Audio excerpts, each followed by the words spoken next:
ये वो प्रोजेक्ट्स हैं जो हमने पिछले साल मुकम्मल किए हैं, ग्रेसफुल और बहुत कंफर्टेबल। सॉरी, थोड़ा टाइम लग गया। आप क्या कह रही थी? Please continue. मैं दिलान साहिबा को अपने कुछ पुराने कामों के सैंपल्स दिखा रही थी। हम घर के लिए इनके पिछले प्रोजेक्ट्स देख रहे थे क्योंकि हम थोड़ा कस्टमाइज चाह रहे थे। Excuse me please. हेलो, ठीक है, मंगल के दिन इसे देख लेते हैं। टीम इस प्रोजेक्ट पे काम कर रही है।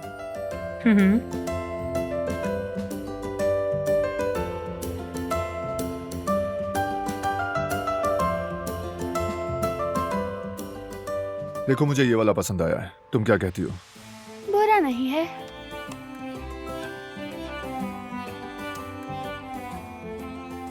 मैंने बाल क्यों बांध लिए? काश खुले छोड़ देती, ऐसे ज्यादा स्टाइलिश लगते हैं।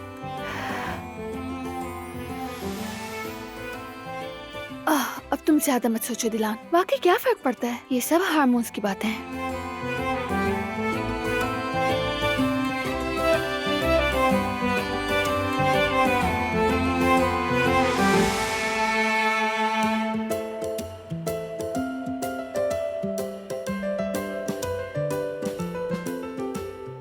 पोनी बहुत टाइट हो गई थी, मेरे सर में दर्द हो जाता, खोलकर सुकून मिल गया।